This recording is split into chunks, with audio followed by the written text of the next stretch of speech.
Boker Tov Chavrim, I'm Stephen Ben-Nun. You're watching Israeli News Live. Very massive news breaking all over the globe, of course, and it's very difficult to keep up with everything. So much is breaking at one time. We're going to be looking at what the Vatican is up to, what Pope Francis is up to. Going to be doing a deeper broadcast on this later in the week about his taking control of the Knights of Malta. And what does that really mean? This morning we'll talk a little bit about that. Also, Prime Minister of Israel, Prime Minister Netanyahu, the government there legalizing the West Bank settlements. Very interesting step that they're doing there. I think what it is the Prime Minister is taking advantage of the fact that he knows he's got Trump on his side when it comes to Israel at this point. And what it really seems to be, from what we can tell, is a power struggle. It looks like there is a power struggle between President Donald Trump and that of the Vatican itself, but not the Catholic Church. That's what's very interesting, in my opinion, from what I can see right now. There is a war going on between the elites in the background, and they're using Trump on the United States side to be able to try to battle Pope Francis in the Vatican. And no doubt Trump would like to see a different pope in there altogether. I think if I were to have my guess, he would probably like to see Cardinal Dole be the one that is in there, who they call the U.S. Pope. Just my own educated guess. Anyway, though, I want to show you some very strange things that Pope Francis has done here. Of course, we know the Knights of Malta. He's appointed the interim leader, reinstated Grand Chancellor. That Chancellor that he is requesting to have reinstated is Albrecht Freiherr von Bosenlager. And some of you guys may not know who he is. He is the former Grand Chancellor of this, but he is also a former Nazi. Now, you might want to look at something about this, though. It's a very interesting step, because most people would look at this man as being a hero because of his father's role inside or during the attempts on Adolf Hitler's life. Him and his brother both, this man's father and his brother were two that were trying to assassinate the former leader of Germany, that is Adolf Hitler. But the thing was that what most people are not looking at, this totally brushed under the rug since the attempt on the assassination of Hitler's life there, that makes it look like these guys must be good guys. But in reality, they're not good guys. Of course, this article here tells you about the historical side of these two boys here, why they went after Hitler. They were actually very loyal Nazis and very loyal to Hitler before this happened. But when they seen Hitler order the death of gypsies, as they're called Roma, but they're called, more so it's known by the name of gypsies, this is what caused them to turn and conspire against Adolf Hitler at that time. But they were also involved in some of the largest number of extermination of Jews ever seen in all of Nazi Germany, or through the Nazi regime in different parts of the world. And this is something that is not being told to the rest of the world. So we can see why Pope Francis would like to have him in there, because he's also very strong on supporting the Palestinian cause, because the Palestinians, unfortunately, the general Palestinian people have no idea that the Pope of Rome is using them in order to gain control of Israel, to get control of Jerusalem specifically for his own purpose. This is why he has pushed for Resolution 181 from 1947, which the Jews nor the Arabs never agreed upon. And of course, we went into the Independence War. This is where many in Israel believe today that in the West Bank, as Avi Abloh said the other day, the CEO for 12 Tribes Films, said on our broadcast, and he brought it up again in the interview that he had on I-24 News in Israel just the other night in a debate there, that the land was occupied after 1948 to 1967 by the Jordanians, because this land was promised, and that's what I pointed out to him in the interview, that the land had been promised for a Jewish homeland by the United Nations at that time, called the League of Nations, and under the British mandate, everything west of the Jordan was for a Jewish homeland. But of course, they didn't allow the Jews to come in during the 6 years of war in Germany and the extermination of the Jews. Instead, they kept them out. And I think Rome had a lot to do with that, and that might have something to do with why Pope Francis is appointing this man, supposedly a hero, to try to take out German leader at that time, Adolf Hitler, but at the same time overlooking his past that was deeply involved, his father's past that is, in annihilating the Jewish people. So I find it kind of very ironic indeed. Now at the same time though, you got to keep in mind Pope Francis is likening Trump to Hitler and warns of walls and barbed wire, as reported by Jihad Watch right here. Sister Mr. Bergoglio, tear down that wall. The Pope, these things, as Trump is being inaugurated, his point was unmistakable. He said the Germans at that time also wanted to protect themselves with walls and barbed wire so that others cannot take away their identity. You know, it's kind of interesting that the Pope of Rome has made this statement, and also in light of the fact that he has reinstated the former Grand Chancellor, who, as I said, was his father, was very much in annihilating the Jews, but at the same time was there to assassinate the leader, Adolf Hitler. Now, who knows what this means here when the Pope is doing something like this, and yet he has this hatred towards Donald Trump.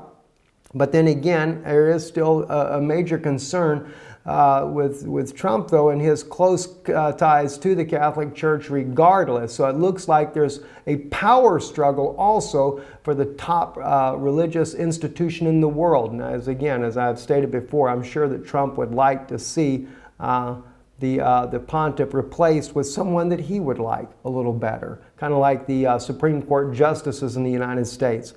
Also, the Times of Israel and many other news outlets are reporting, including NBC, CNN, Fox News, RT, everyone. The historical first Israel legalizes West Bank outpost with a sweeping new legislation. Controversial law recognizing building on private, as they call it, Palestinian land passes final Knesset votes 60 to 52, despite warning it could land Israel into international court. Now, I have to tell you, I personally think that it should go to international court, because the one thing, as I've stated over and over and over, and that is that when can Israel ever really trust the United Nations? You have to understand, I stand with Arabic people 100% on a lot of issues, and even the Palestinians that are living there, I do not believe that they have a right, the Israeli government has a right to go and uproot them, and this is not what Israel is trying to do. In this case here, Israel is looking at claiming land that is inside what is called the West Bank in order to build upon this land here that the Jordanians have actually, under occupation of the land, were trying to take and dole this land out to people that did not even live in this area. And again, Avi Ablo is pretty much accurate when he makes the comment that yes, it was an occupation. Because clearly the League of Nations back in 1922 had given all the land west of the Jordan for a Jewish homeland. Now, they'd changed their mind, because what was considered to be Jordan in 1920 was given for a Jewish homeland as well. But the Jewish people bowed out. They accepted at least they get everything west of the Jordan River, and to the east of the Jordan River under the British mandate went to the Jordanians, to Abdullah, King Hussein's son.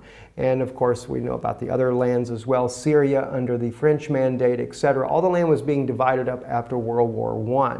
And again, west of the Jordan River was very sparsely populated. So at the same time, while I do not think it's right for Israel to go in to uproot the Palestinian people that are living there, the Arab people that are actually basically either Jordanians or Egyptians, because there was a mass immigration that was done during the Second World War while they stopped Jews from coming in to be able to claim the land that was set aside for them. There was a mass illegal immigration from Jordan and Egypt as well to try to populate the land, basically do a land grab, because they did not want to see a Jewish presence living in this land. So it is a very tough situation. And again, like I said, I do understand the Arabic people living in the land, the Palestinians. their rights as well. I don't want to see them just trampled down either, but at the same time, we can't just go in there and just start uprooting all these places that have been built, especially in light of the fact that it was built by the government in most cases, or under their direction, especially under Ariel Sharon before he became more entangled with the world's elite, making him do what they wanted him to do. So anyway, that's what's going on right now. I am concerned, though, that it is going to not just go to the World Court, but it may also spike more unrest and more violence as well. This article right here, very interesting here. You're looking at President Viktor Yanukovych, and I know some people don't like to hear that name being said that way because he is the ousted leader of Ukraine. But in reality, Viktor Yanukovych is the real president of Ukraine. There are a lot of those that are saying that Yanukovych was actually the one that was involved with the coup and that he was the one that was killing the people that were there. This article right here is actually challenging that, and they're quoting Viktor Yanukovych. It's written in Russian here, but he is in an RT interview where he states that he is demanding that it go to an international court. There was never any evidence that ever proved that he had anything to do with these murder of these individuals that were going on in the streets there. And it's kind of interesting, and I take a little personal side on this one as well, because I didn't know I had it in English. That's kind of interesting. Maybe I can change that real quick for you guys. But anyway, what really concerned me, well, it took me off the actual page, what concerned me about the deaths that were happening to the Ukrainian citizens that were there during this coup, good friend of mine, his family living in Ukraine at the time, we talked extensively about this. These people that were going up and protesting without weapons, that were being shot down and killed, were being paid by Rome. And that was information we shared here on Israeli News Live. Back during all this time when this coup was going on, we had the inside information knowing they were being paid. I could not believe it was happening to begin with, but they were not being shot by the government under President Yanukovych. This was being done by outside forces that had already come in to try to overthrow President Yanukovych.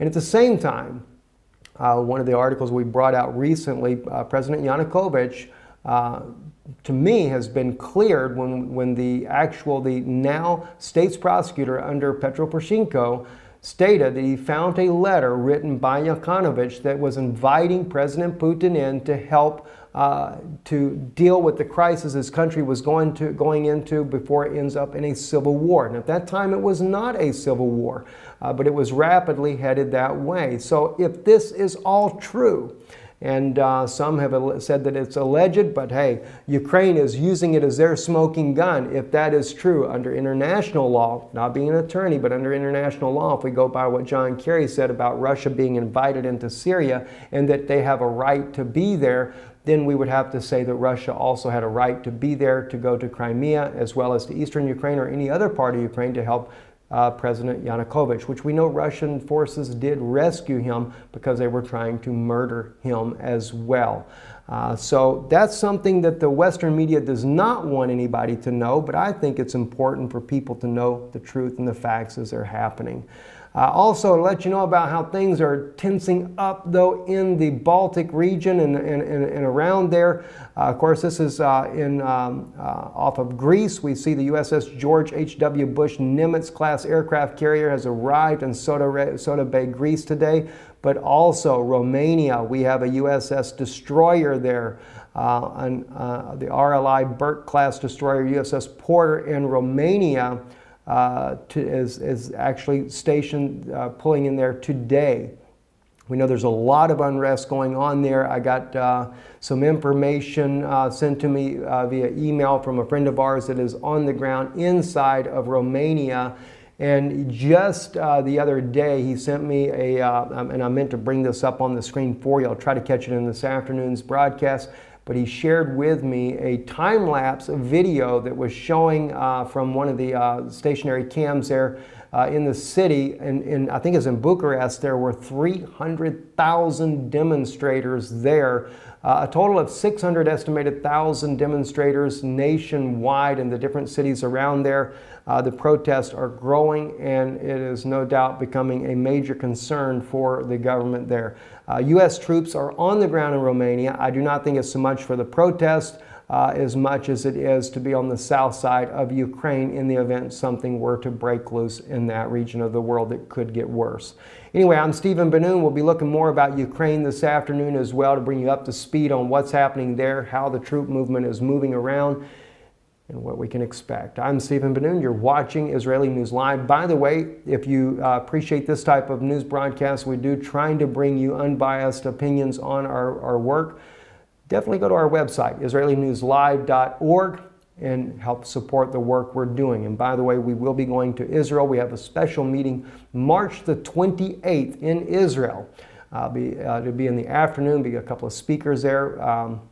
I can't announce exactly yet who that will be. One person in particular may not be announced at all at the time, but I'll be speaking myself as well in Israel at that time. And we're reaching out to the Jewish community there. So we wanted to invite you, and as soon as we get the location, all the itineraries set in stone, so to speak, we will let you know and update you on that as well. We are putting together a private email for this event that you will be able to contact us to let us know that you would be able to be there as well. Anyway, IsraeliNewsLive.org or .co.il. We appreciate your support and thank you. God bless.